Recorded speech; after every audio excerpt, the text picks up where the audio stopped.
Livro do Êxodo, capítulo de número 33. Livro do Êxodo, seu capítulo de número 33. Nós vamos ler a partir do versos de número 12, ainda que o tema esteja no versículo de número 13. Livro do Êxodo, capítulo de número 33, a partir do versos de número 12. Pastor Jurandir, Deus abençoe. Leve o nosso abraço ao pastor Levi, toda a nossa igreja em Campinas, em nome do nosso pastor presidente, pastor Paulo Freire. Deus abençoe, em nome de Jesus, aos coordenadores da Umadicli. Deus abençoe os irmãos que entraram em contato comigo, o Rafael, o Gidilson, que Deus continue vos abençoando, aos demais líderes que aqui estão de jovens, pastores e obreiros. É um prazer poder contribuir neste congresso através da palavra de Deus. Quem ama a Bíblia, diga amém.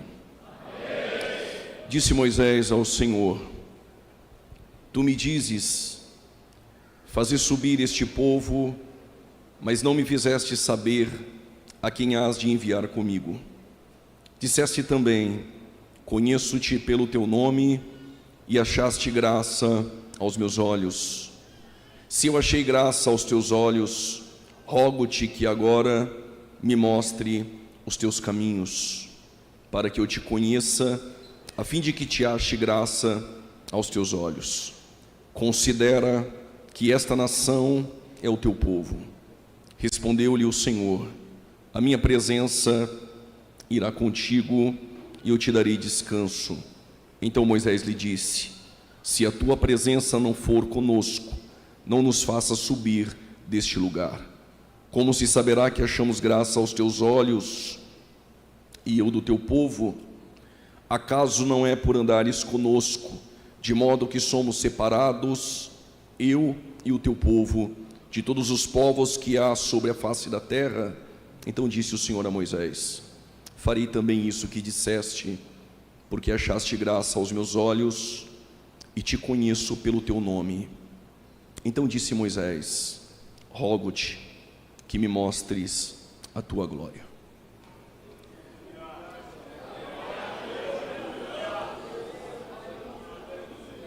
Antes de tomar o seu assento, não esqueça disso que eu vou dizer agora. Moisés, na perícope deste capítulo, deste contexto, ele pediu duas coisas ao Senhor. A primeira é: que me mostre os teus caminhos. E a segunda é: que eu possa ver a tua glória. Não perca isso de vista até o final da mensagem. O pedido de Moisés é: que eu possa conhecer os teus caminhos e que o Senhor me mostre a tua glória. Pode tomar o seu respectivo assento.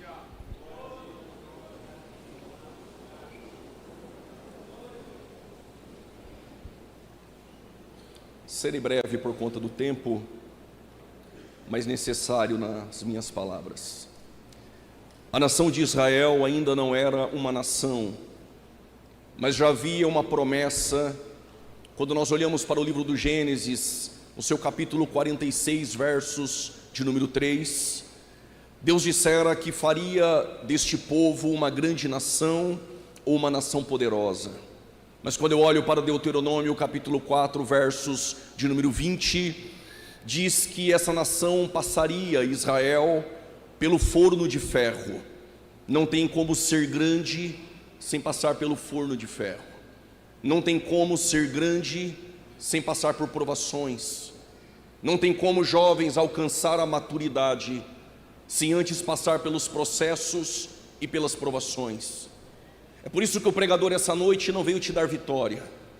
Eu vim te dizer que em alguns momentos da sua vida, Deus não vai aliviar a carga, mas Ele vai fortalecer as tuas estruturas e vai passar contigo.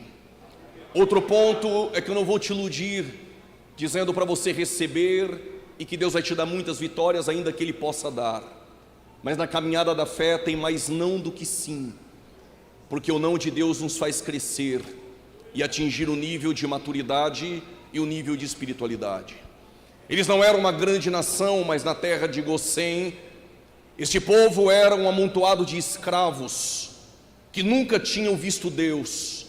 Eles não tinham escrituras nas mãos, não tinham pergaminhos, não tinha nada escrito em pedras que eles pudessem acreditar que um Deus que um dia chamou Abraão, Isaque e Jacó poderia os tirar da terra do Egito.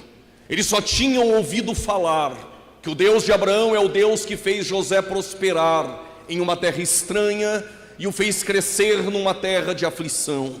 Este povo é um povo escravo, trabalhando às margens do Nilo todos os dias no sol, tirando barro do Nilo para fazer tijolos e assim fazer crescer o Egito forte. Havia 17 dinasties que haviam sido passadas no Egito, todos eles estrangeiros. Mas a última que se levanta é de Ramsés, um egípcio. Esse não perdoou o povo hebreu, e ele percebeu que os hebreus cresciam muito. E quando ele percebeu que os hebreus cresciam, isso apavorou o faraó. E o nosso crescimento sempre vai incomodar alguém. Eu vou repetir: o nosso crescimento sempre vai incomodar alguém. Debaixo do crescimento, o faraó então ele deu um decreto. E qual o decreto de Faraó?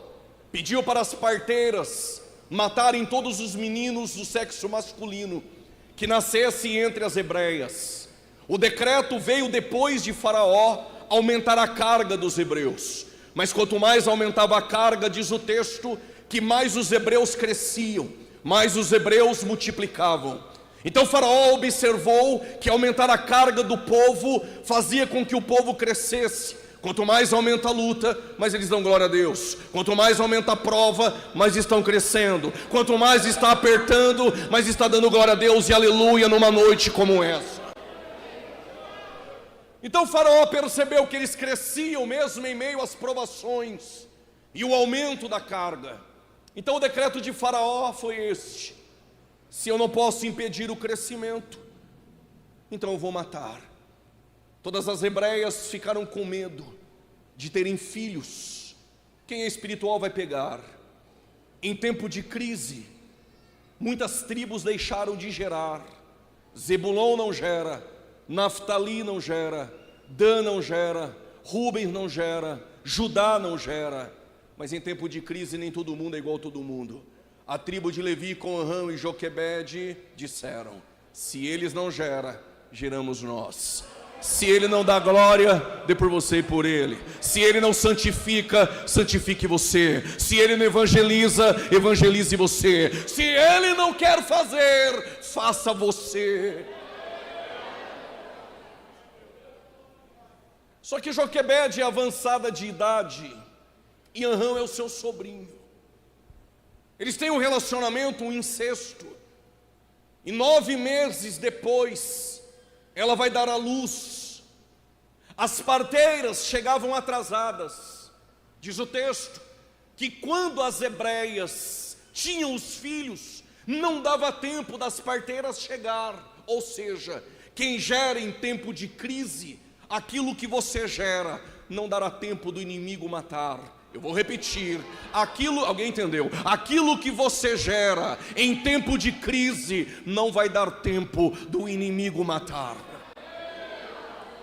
Quando as parteiras chegaram e o menino nascera, o seu nome é Moisés, tirado das águas.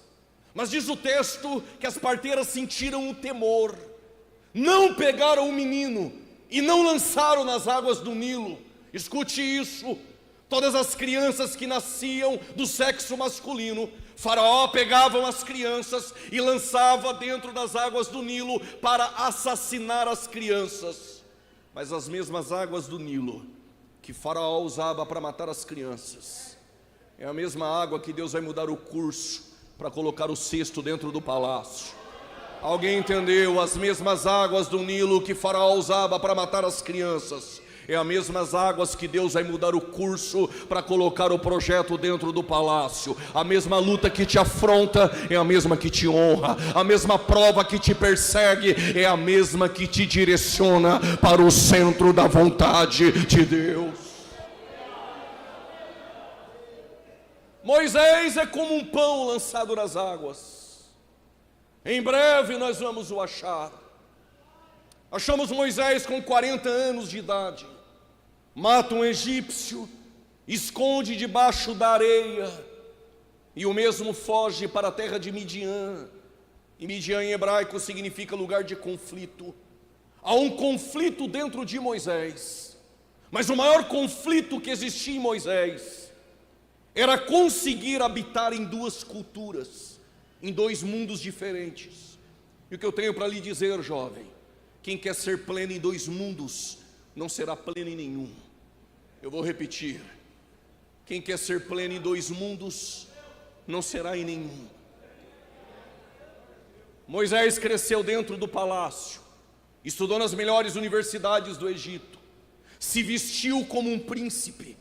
Moisés tinha o cabelo do Egito, roupa do Egito, falava como egípcio, sandálias do Egito.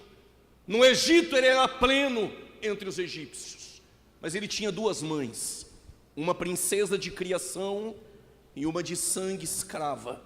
Ele tinha duas casas, um quarto no palácio no Egito e uma casa de barro em Gozém. Ele tinha duas famílias, egípcios e hebreus. Ele tinha duas culturas, dois mundos, dois povos. Dentro do Egito, uma diversidade de deuses, uma terra politeísta. Na terra de Gozém, um único Deus, o Deus que falou na Mesopotâmia com Abraão, dizendo: sai da terra, da parentela, da casa dos teus pais e vai para a terra que eu vou lhe mostrar. Moisés, ele queria ser pleno em duas culturas. Quando ele estava entre os hebreus visitando a sua mãe, os seus irmãos e a sua irmã Miriam e todos os hebreus, ele queria ser pleno entre os hebreus, mas o cabelo é do Egito, a roupa é do Egito, fala que nem um egípcio, se comporta que nem um egípcio, posta no Instagram que nem um egípcio, anda na rua que nem um egípcio. Ele quer ser pleno entre os hebreus, mas o cabelo é do Egito, a roupa é do Egito, a sandália é do Egito, fala que nem um egípcio. Não dá para ser pleno em dois mundos, não dá para querer ser pleno entre os hebreus se você se parece um egípcio. Eu não vim para dar vitória. Aí quando ele volta para a terra dos seus irmãos egípcios, lá está tudo bem, o cabelo de todo mundo é igual, a roupa de todo mundo é igual, o comportamento e o linguajar é igual, só que o coração dele é hebreu, e de vez em quando ele esquece, e no meio dos egípcios, eles soltam sangue de Jesus tem poder, eles olham para ele e dizem: tu é hebreu. O que eu quero lhe dizer é que não dá para ser pleno aqui na Almadicli, dando glória a Deus, e lá fora tu fala palavrão.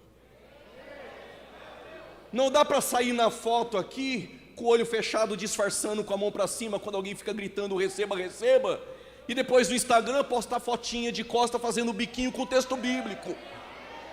Não dá para estar aqui sentindo arrepio e lá fora tá no direct conversando com aquela menina do mundo. Então acorda e avisa ela hoje que tu é crente da Assembleia de Deus, batizado no fogo.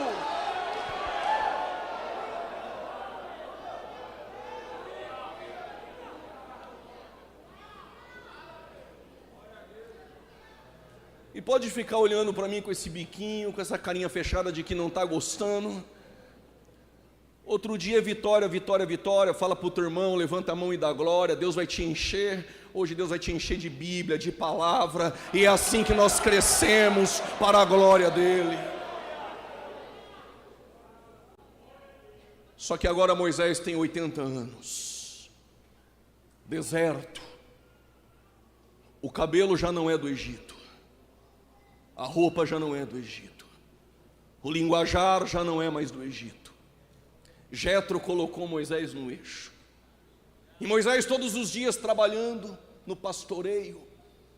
E eu estive no Egito, e quando eu vi uma sarça, nem foto eu tirei, feia, comum e insignificante. Moisés vê sarça todo dia, até que um dia a sarça, ela está pegando fogo. O que chamou a atenção de Moisés não é a sarça, mas é o fogo do lado de fora que não consome a sarça do lado de dentro. Vou dar duas opções, a primeira do pregador, a segunda do teólogo. A do pregador é: quando Moisés chega para falar com quem está na sarça, ele ouve uma voz. A voz chama Moisés. Moisés logo pensa: é agora. Esse é o Deus que falou com Abraão. Esse Deus vai falar comigo. Não tenho o cabelo do Egito, nem roupa do Egito, nem falo que nem um egípcio, e nem se comporto mais como um egípcio. Agora eu vou ser usado. Deus diz a ele: ainda tem algo debaixo da sandália que impede você de ser usado. Pode estar nesse congresso, sentar com o cabelo do Egito, com camiseta da Almad Cli, até dando glória a Deus e aleluia, até ensaiando umas línguas estranhas, mas se debaixo da sandália tem poeira, porque lá fora pisou em lugar que não era para pisar, não dá para te usar, porque a terra que eu tenho para você caminhar, ela é santa, porque o Deus que você adora essa noite é um Deus santo, santo, santo para todo sempre.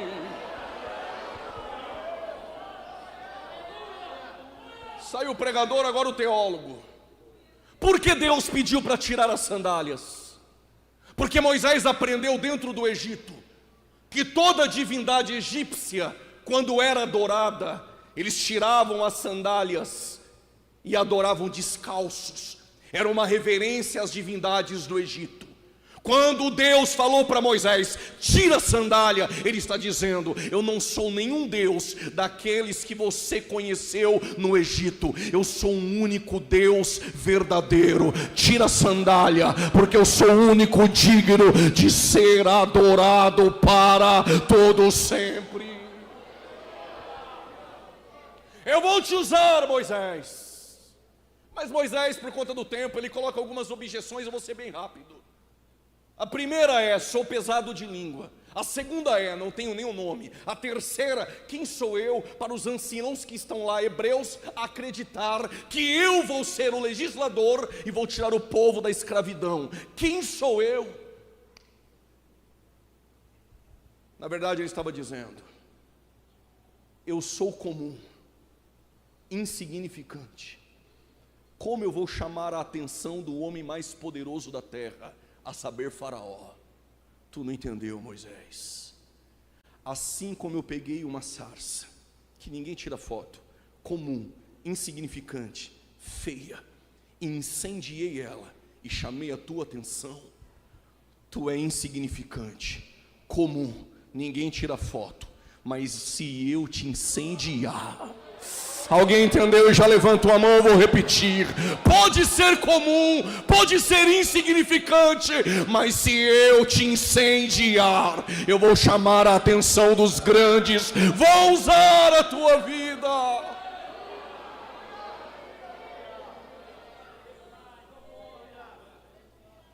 Moisés aceita a proposta e vai para o Egito. Depois de 10 sinais dentro do Egito, eles conseguem sair de lá. Mas um dia Moisés pediu para Faraó, depois de tanta resistência, Faraó permitiu que Moisés saísse com o povo, saísse de Ramsés e de Sucote, e fosse adorar 3 dias do Egito, no deserto de Etã. E lá Moisés foi falar com Deus, e Deus falou para Moisés: avisa o povo para que volte. Isso é estranho, porque a nossa pregação é: levanta a cabeça e vai. Você é forte, você consegue, você é o máximo. Levanta a cabeça e vai. Evangelho nem sempre é ir, evangelho também é voltar. Moisés disse ao povo, Deus pediu para voltar. Voltar é paradoxal num culto como esse. Voltar parece perder tempo. Voltar em um mundo imediatista de ansiedade parece um retrocesso, descontinuidade. Mas o povo obedeceu, mesmo murmurando, e voltou. Quando voltou, Deus disse: é aqui. Pararam, olharam para a esquerda, Piairote. Olharam para a direita, Migdol. O que é Piairote? Montanha da esquerda. Migdol, montanha da direita. E na frente o mar. E lá atrás, Deus endurece o coração de Faraó e dos egípcios. Eles se arrependem de ter deixado o povo ir e estão vindo por detrás. Não cabe nada ao povo a não ser orar. Mas o que o povo fez foi murmurar com Moisés. Olha a palavra do povo: porventura, todavia, não tinha sepulturas suficientes no Egito para nos matar aqui. Guarde isso no teu coração. Do lugar que você saiu, tu não volta lá para morrer. Eu ouvi um glória a Deus. Alguém levantou a mão lá? Talvez ele está entendendo porque eu estou dizendo isso. Do lugar que Deus te tirou, tu não volta mais lá para morrer. Eu vou repetir, alguém aqui entendeu? Que saiu da prostituição, do crack, da biqueira, que saiu do boteco. Não, crentinho de berço evangélico, que veio aqui dizendo que não peca. Eu estou dizendo para aqueles que Deus tirou do poço, que estava no lamaçal do pecado. De onde Deus te tirou, tu não volta mais lá para morrer.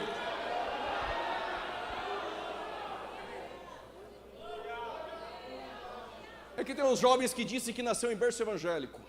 Não tem em Limeira para comprar, não tem em Campinas, não tem em São Paulo, não tem em lugar nenhum no mundo. Ninguém nasceu em berço evangélico. Todos nós nascemos mortos em pecados. E já lhe adianto por causa desse se nessa vida você nascer uma única vez, tu morrerá 2 vezes. Mas se você nascer 2 vezes, tu morrerá uma.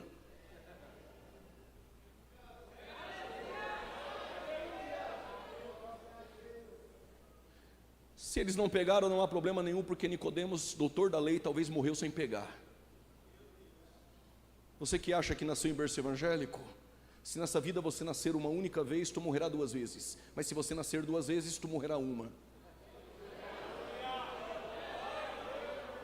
Só porque melhorou, eu vou explicar. Como não tem berço evangélico, esquece desse berço. Se você nascer uma única vez do ventre da sua mãe, um dia você vai morrer fisicamente. E um dia você morrerá a segunda vez, que é o dano da segunda morte, o juízo final. Mas se você nascer do ventre da sua mãe uma, e nascer da água e do Espírito 2, tu só morre em uma, mas ainda que esteja morto, viverá.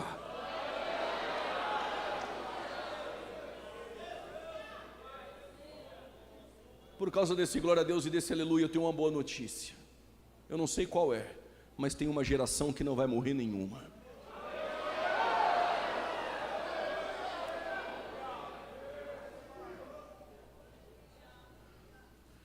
O povo está em uma encruzilhada, e o povo murmurando, e Moisés foi falar com Deus. Senhor, o que eu faço? Peça para o povo que marche, Moisés. Mas na frente tem o mar, então pega o teu bordão. A palavra hebraica pode ser vara, cajado ou bordão. Pega o que você tem na mão e toque nas águas. Eu vou explicar. Deus tem ferramentas insignificantes para realizar grandes coisas. Eu vou repetir, Deus tem ferramentas insignificantes para realizar grandes obras. O que tu tem na mão é um bordão. Toque nas águas. Tocar nas águas é contigo. Abrir o mar é comigo. O que tu tem na mão, Davi? Eu tenho uma funda. Só lança pedra. Derrubar o gigante é comigo. O que tu tem na mão, Sansão? Eu tenho uma queixada de jumenta. Matar 1000 homens é comigo. O que tu tem na mão, Josué e sacerdotes? Buzinas. Só louva, só toca, só adora. Derrubar Jericó é comigo. O que tu tem na mão? Tu não tem nenhum cântaro para pegar água. Não tenho cântaro, não tenho pedrinha do Jordão, não tenho varinha, não tenho pedrinha ungida do Sinai, mas eu tenho algo que busca o pecador do mais profundo de um poço. O que ele tem? Ele tem a graça, ele tem a misericórdia. É o teu sangue que nos purifica de todo o pecado.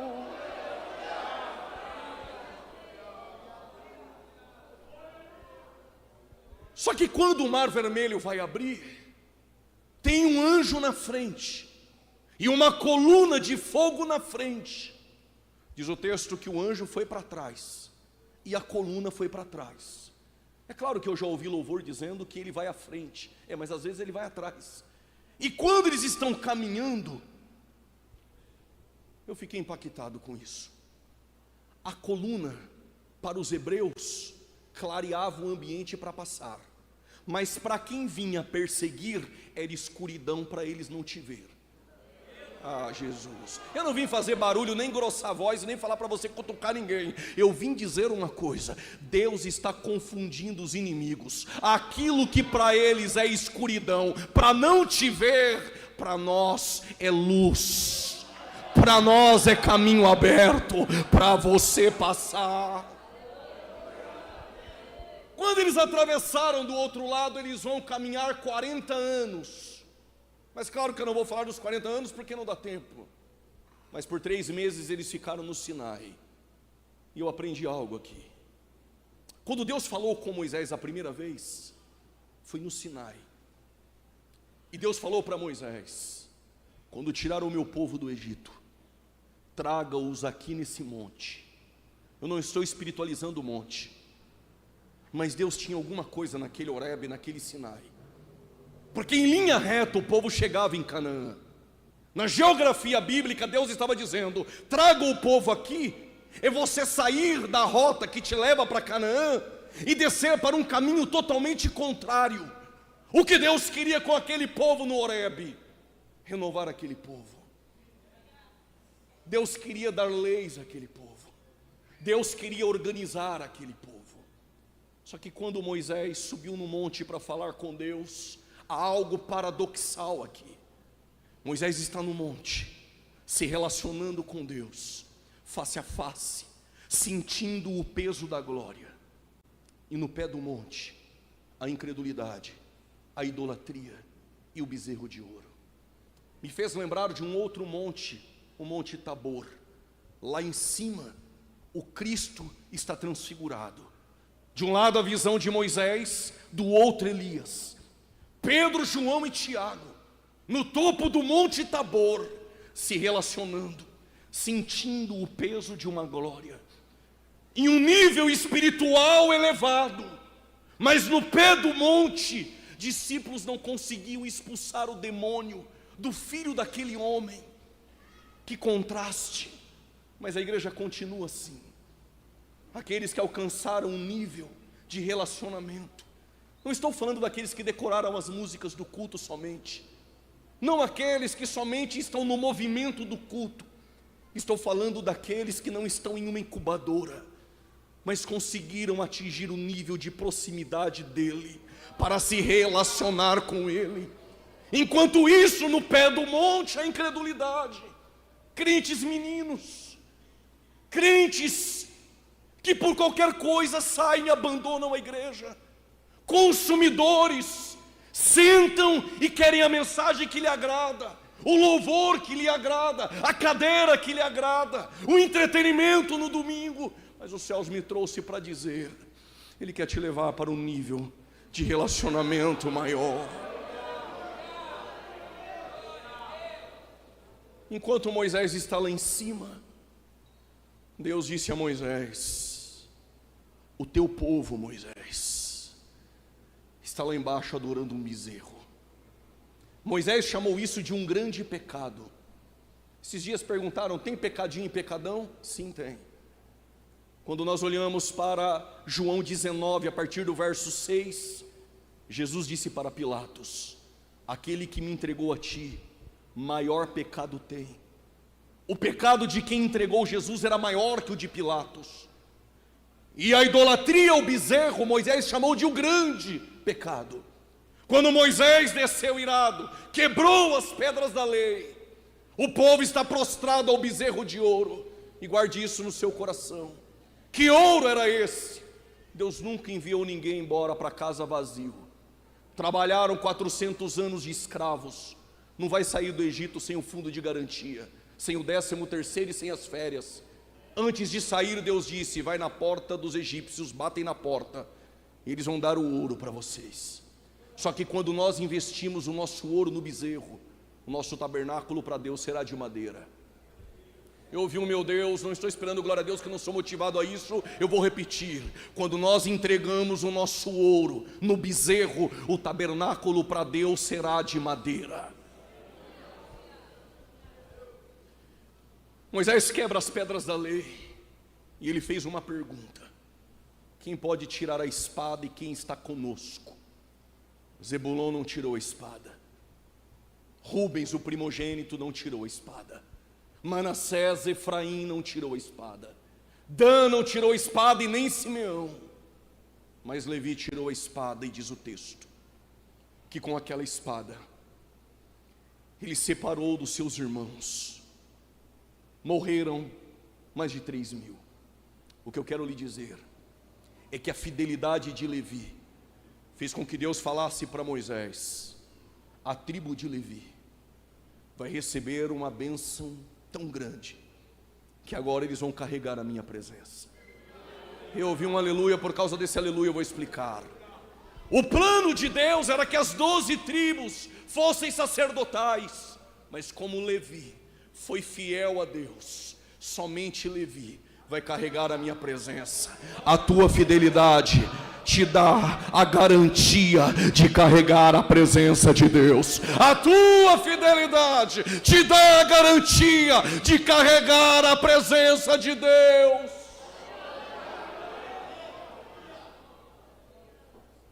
Só que Levi teve que se separar dos seus irmãos. É difícil cortar laços, mas ainda dá tempo essa noite.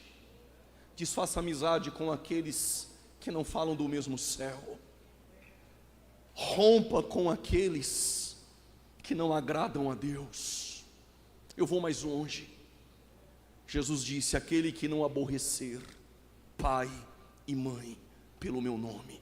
O que Jesus está dizendo é que naquele tempo, dizer que você era um cristão e carregar a cruz era ser rejeitado até pela própria família. Hoje, dizer que é crente é ser rejeitado na escola, na universidade, até no local de trabalho. Pode te rejeitar da rodinha deles, pode te rejeitar de qualquer ambiente, mas o céu te aguarda, e a minha presença, alguém deu glória, e a minha presença vai caminhar contigo. Aí Moisés subiu para o monte, e lá no monte Deus fala para Moisés, eu vou parafrasear: eu vou eliminar este povo que estava em Abraão, e vou fazer um outro povo em ti. Isso aqui não é para jovens, isso aqui é para nós obreiros. Tem muitos que aceitariam a proposta: vou eliminar o povo que está em Abraão, porque só vão falar de Abraão quando falar de Israel. Mas eu elimino esse povo e começo um outro através de ti, Moisés. A proposta é muito boa, é meu nome que vai estar no cartaz, sou eu.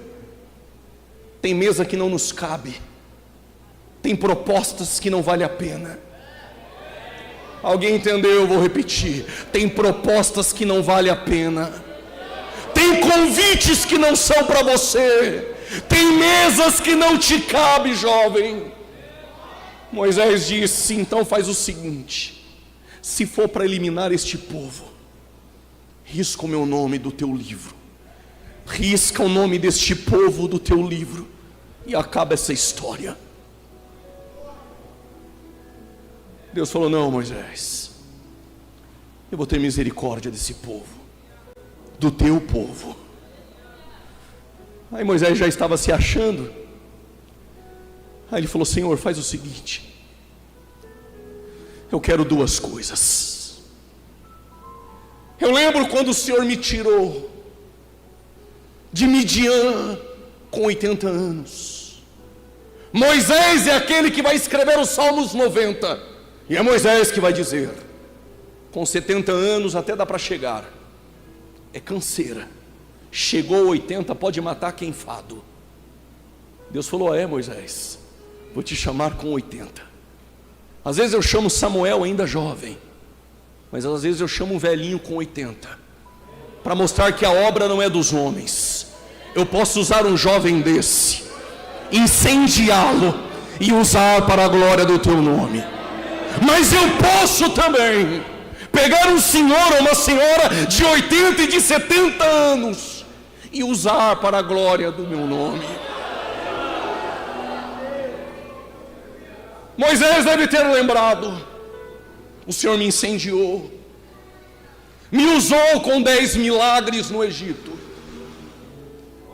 O Senhor é aquele que falava comigo face a face e ainda fala, como quem fala com um amigo. Guarde isso aqui no teu coração que eu vou te dizer agora. Moisés deve ter lembrado em Êxodo 6. Para quem ama a Bíblia, isso aqui é fascinante. Deus falou a Moisés e disse: eu sou o Senhor, e eu apareci a Abraão, a Isaque e a Jacó como Deus Todo-Poderoso, mas pelo meu nome, o Senhor, eu não fui perfeitamente conhecido. Não entendi, pregador, eu explico. Quando Deus apareceu para Moisés no deserto, Ele disse: Moisés, o meu nome eu nunca revelei para ninguém. O Abraão me conheceu como Deus Todo-Poderoso, o Jacó me conheceu como Deus de Betel, mas o meu nome impronunciável, o Hashem, o nome, eu nunca revelei para ninguém.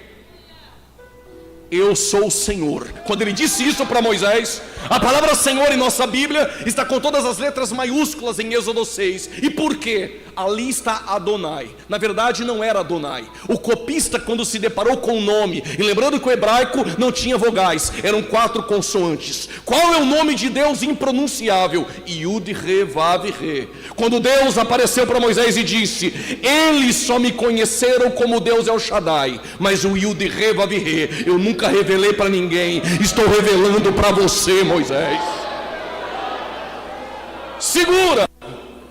Mas por que na nossa Bíblia não está o Yud, Re, Vav, Re? Porque nenhum judeu se acha digno. Quando o copista se deparou com o Yud, Re, Vav, Re, ele pegou a pena, jogou fora porque ela não é digna de escrever o nome. Foi para sua casa, fez um ritual de banho, colocou uma veste que nunca havia usado e substituiu o nome para Adonai, porque não é digno de dizer o nome. É por isso que quando o Moisés apareceu diante de Faraó, segundo Midrash, Faraó perguntou: quem é o teu Deus? Ele disse: o meu Deus é aquele que apareceu para mim e disse: R.E. Asher, R.E. eu sou o que sou. E o que é isso? Eu fui, eu sou, eu serei. Eu fui o teu ontem, eu sou o teu hoje, eu serei o teu amanhã. Eu não tenho nenhum nome. Quem diz que você vai no teu nome, Moisés? Aí deve ter algum jovem aqui pensando lá na cadeira: Deus deu o nome dele para Moisés usar porque Moisés não tinha um nome. E eu vou usar qual nome? Primeiro, você precisa saber algumas coisas sobre o Hashem, o nome. Salmos 5 versos 11, diz o salmista: devemos amar o nome. Malaquias 3,16, precisamos andar no nome. Malaquias 4, versículo de número 2, precisamos temer o nome. Salmos 113, versículo 1 e 2, quem ama o nome, quem anda no nome, quem ama o nome, passa a bendizer o nome.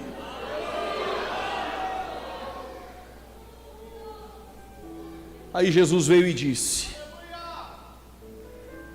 Mateus 18, versos 20, se a Almadicli hoje tivesse 2 ou 3 no meu nome, eu estaria lá. Não, tudo bem, mas eu vou orar para quem? João 14, versículo 13 e 14, peça e ore no meu nome. Não, então eu posso sair usando um nome? Calma, Evangelho não é só rosas. Mateus capítulo 10, versículo de número 22, saibam, vocês serão odiados pelo meu nome. Mas Moisés usou o nome, você pode também.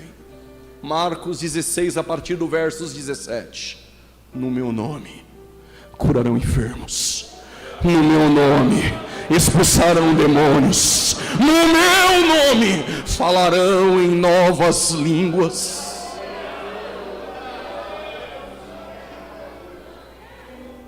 Mas por que ele tem esse nome que o autor aos Hebreus diz é o nome mais excelente que o dos anjos? Paulo explica, é porque ele não teve por usurpação ser igual a Deus. Esvaziou-se de si mesmo, semelhante aos homens, doulos, como escravo, obediente até a morte e morte de cruz.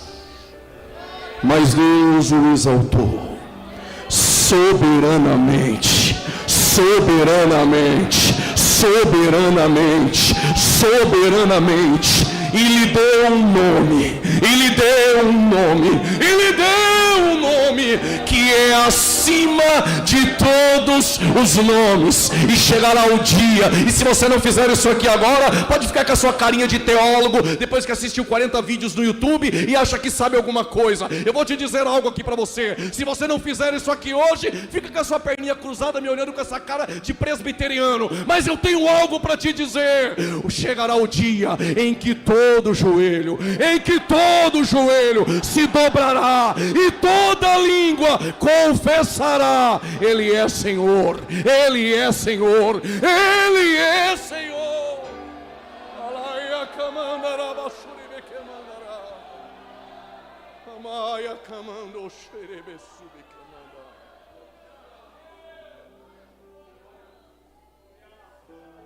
Vocês me aguentam mais uns 10 minutos? Diga amém. Porque cantar eu sei que vocês gostam. Senhor, o Senhor também me revelou o seu nome. Então eu posso te pedir duas coisas: me mostre os teus caminhos, e mostre-me a tua glória.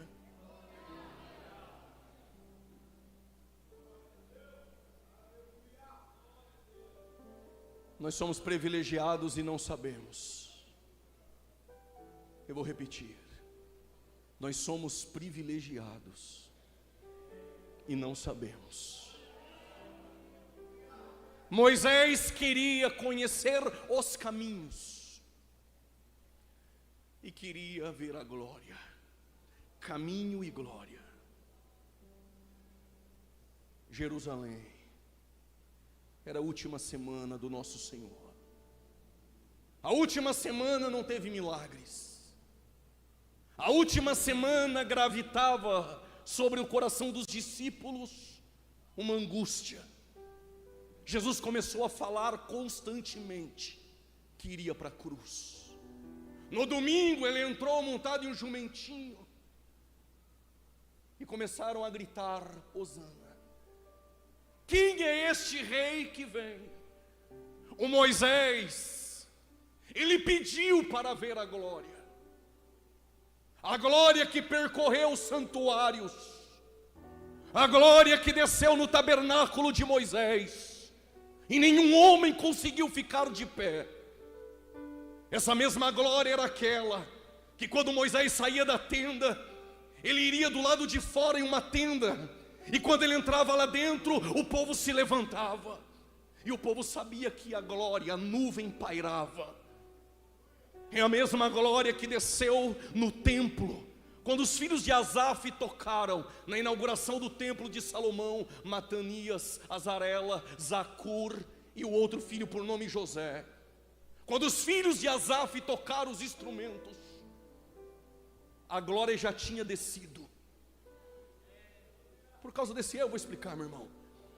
Eu pensei, como é filho de Asaf, toca bem, tem nome, quando tocar a glória desce. Só que a glória desceu antes de tocar. E por quê? Porque não é o pregador. Não importa se ele tem curtidas, é famosinho ou tem mais seguidores. Não importa se a cantora tem nome. Não importa se ela explodiu no mercado gospel. Não madiclie o que faz a glória descer. Não é o nome do pregador, não é o nome da cantora. Não é porque você é bom, não é porque você muda a voz aqui na frente para impressionar homens. A glória desce por causa da misericórdia. E quando a glória desceu, eles começaram a adorar. Qual é o louvor? O Senhor é bom e a tua benignidade ela dura para sempre. Porque o Senhor é bom e a tua benignidade ela dura para sempre.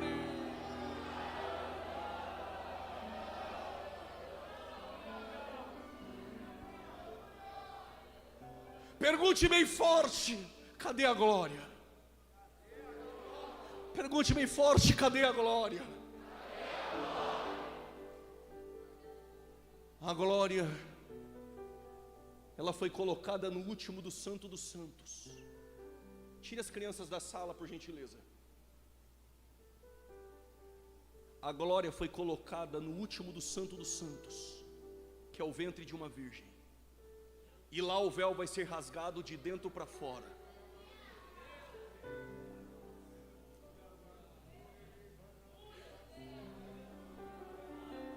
Aí João diz: no princípio era o Verbo estava com Deus, e o Verbo era Deus.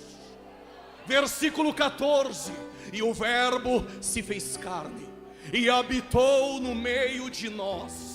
Agora João responde a pergunta da Almadicli: e nós vimos a tua glória. Ah, meu Deus, a glória do unigênito do Pai estava sobre ele. Moisés quer ver a glória, mas quem está entrando domingo em Jerusalém montado em um jumentinho, quem é ele? Os Salmos 24, o salmista pergunta ao Almadicli: quem é o Rei da Glória? Quem é o Rei da Glória? O salmista responde: Melech HaKavod, Melech HaKavod. Ele é o Rei da Glória. Ele é o Rei da Glória. Moisés quer ver a glória, mas a glória, o Rei da Glória, ele entra em Jerusalém.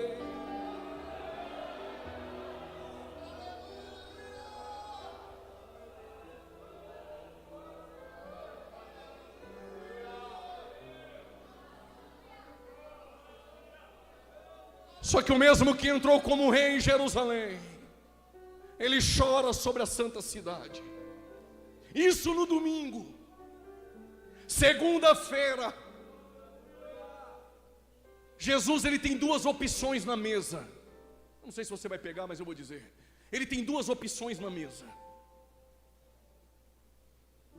Mesmo com o traidor nela, ele partiu o pão e dá graças.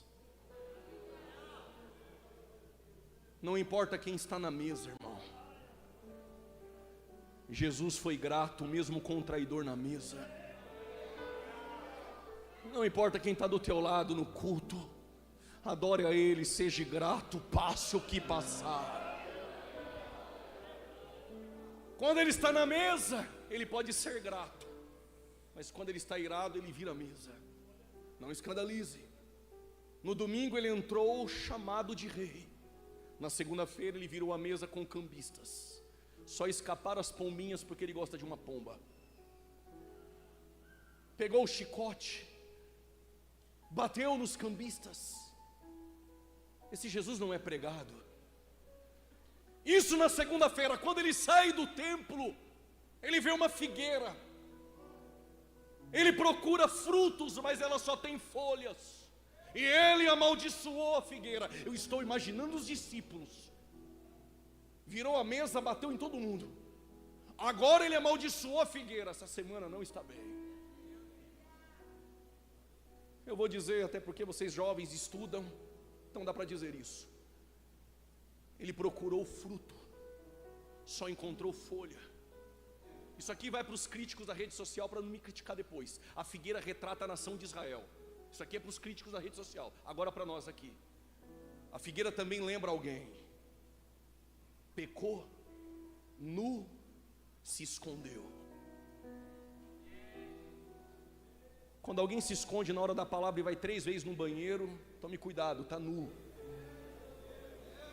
Quando alguém canta, mas quando vem a palavra, ele se desanima, sai. Tenha misericórdia dele, irmão. Porque nós sabemos por que ele se esconde. Porque a palavra do pregador pregada é a voz de Deus soando no jardim, perguntando: onde estás?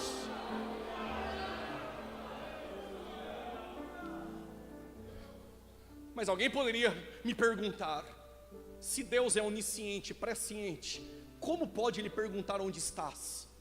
É claro que Ele sabia onde Adão estava. Na verdade, antes de criar o universo, Ele já sabia que Adão iria pecar. Eu vou mais além. Antes de criar o universo, Ele já ouviu a oração que tu ainda nem fez. Antes de criar o universo, Ele já te viu aí com essa mão direita levantada, dando glória a Deus. Antes de criar o universo, Ele já ouviu o Madicli, neste congresso, enchendo a casa de glória a Deus e aleluia, e recebendo esta palavra. Então por que Ele pergunta onde estás? É porque Ele queria que o Adão saísse e dissesse: estou aqui, preciso ser tratado. O que Ele procurou na figueira era fruto, o que Ele procurou em Adão era frutos. Que fruto? Digno de arrependimento. Mas só encontrou folhas. Mas Ele não amaldiçoou, Ele expulsou Adão. Eu já tinha dado glória a Deus, vou repetir: Ele expulsou Adão. O pregador está maluco, expulsou Adão e eu vou dar glória? Claro. Se Adão fica no jardim depois de pecar e toca na árvore da vida eterna, seria um pecador imortal sem direito à redenção. Eu expulso ele mortal e pecador, coloco 2 querubins e uma espada, mas lá na frente tem uma cruz, porque eu não fui pego de surpresa.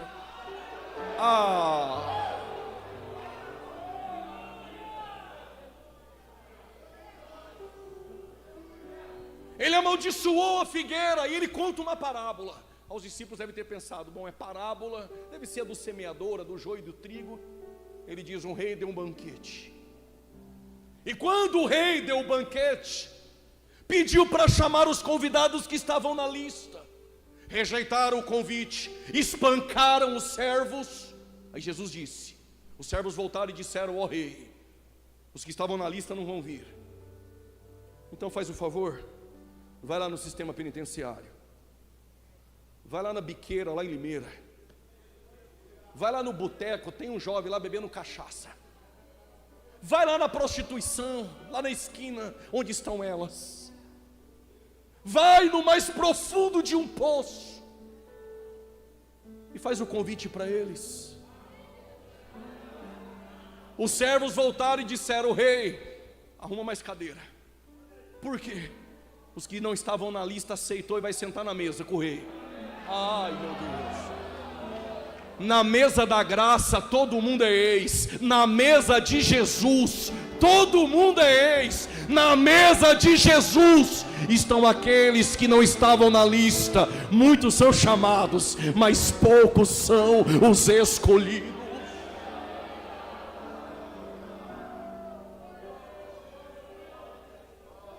Aí os discípulos ficaram olhando sem entender, nem perguntaram como eles faziam das outras vezes. Aí Jesus foi lá na frente do sinédrio, lá na frente do templo, e disse: esse é o sermão de Jesus, não escandalize. Sermão de Jesus: vocês são sepulcros caiados. Estou falando de Mateus 21, 22, agora fui para o 23. Sepulcros caiados, por fora estão bonitinhos, por dentro estão mortos. Aí ele diz: vocês são hipócritas. Aí ele trouxe uma série de ais. Aí ele coloca o coração e diz: eu, como uma galinha, quis juntar os meus pintinhos, mas vocês não quiseram. A casa de vós ficará deserta, e vocês não me verão mais, até que chegue o dia em que vocês clamem: Hosana, bendito o que vem no nome do Senhor. Aí ele conta o sermão profético. Tudo isso na segunda-feira. Quarta-feira ele está em Betânia, na casa de um ex-leproso, Simão. Outro dia eu conto essa. Quinta-feira ele está na Páscoa. E quando Jesus olhou para os discípulos, o coração deles estavam perturbados. E não esqueça do que eu disse: Moisés queria ver a glória e conhecer os caminhos. O clima na ceia estava igual agora, porque eu também amo esse silêncio, e sou pentecostal batizado no fogo.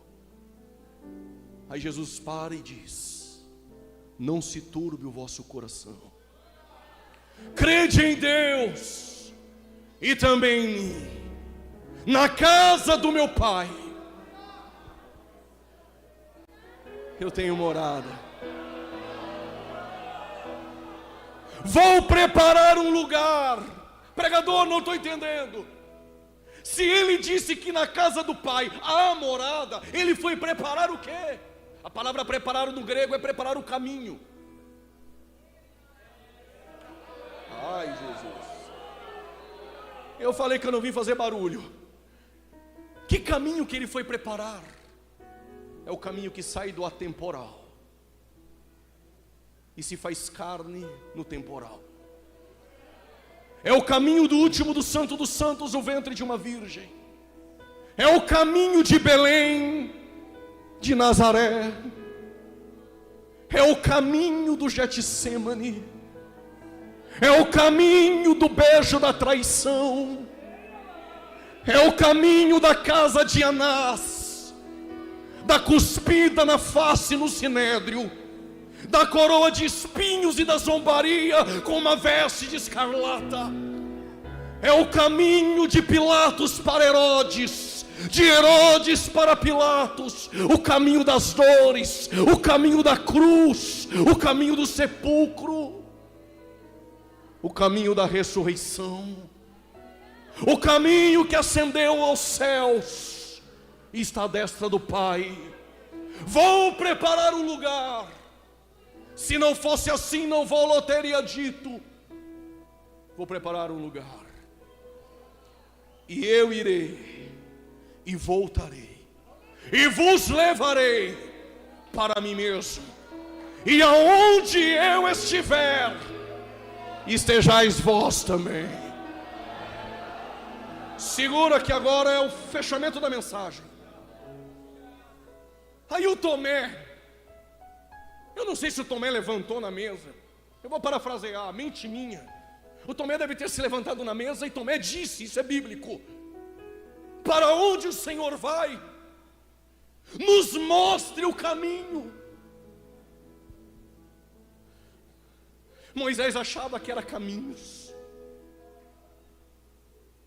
Os Salmos 25 versos 4 diz o salmista: guia-me pelo caminho. Mas qual é o caminho? Jesus poderia ter dito: o caminho é guardar um dia da semana, o sábado. O caminho é se reunir no culto no domingo.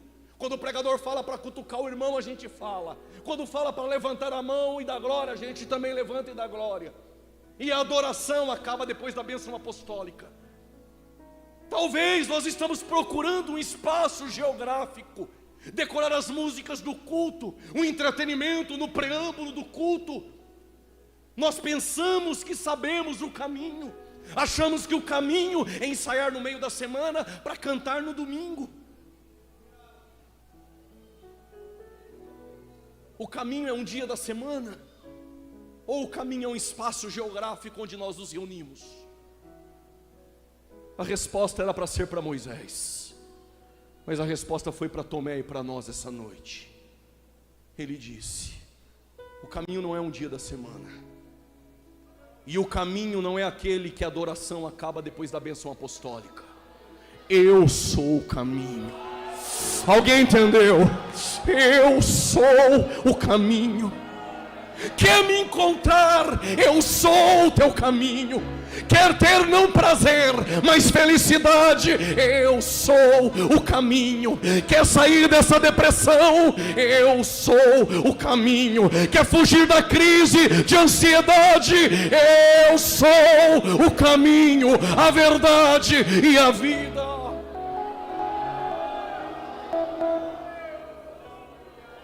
Me mostre o caminho. Ah, se nós soubéssemos. Ah, se nós encontrar o caminho. A gente pensa que encontrar o caminho é cantar. A gente pensa que encontrar o caminho é se reunir e falar dele. Nas redes sociais o que mais tem são pessoas que falam dele. Pessoas trabalham na igreja, passam mais dias trabalhando para a igreja do que com a família. Trabalham para ele, fazem para ele, mas nunca encontraram o caminho. Eu sou o caminho. Mas cadê a glória? João 17, verso 5, Jesus está orando no Getsêmani e disse: Pai, sabe aquela glória que eu tinha contigo antes que o mundo existisse? Devolva-me. Moisés quer ver a glória. Nós somos privilegiados e não sabemos. A mulher samaritana queria entender: aonde é o culto? É em Samaria ou no templo em Jerusalém? A hora é em que, enquanto Moisés quer ver a glória entre fendas, a glória resolveu habitar em nós, para que sejamos um, assim como Ele, o Pai e o Espírito são um. Aonde está a glória? Não precisa querer ver a glória. Paulo disse: nós olhamos para o espelho e nele reflete a glória, e nós andamos de glória em glória, de glória em glória, de glória em glória.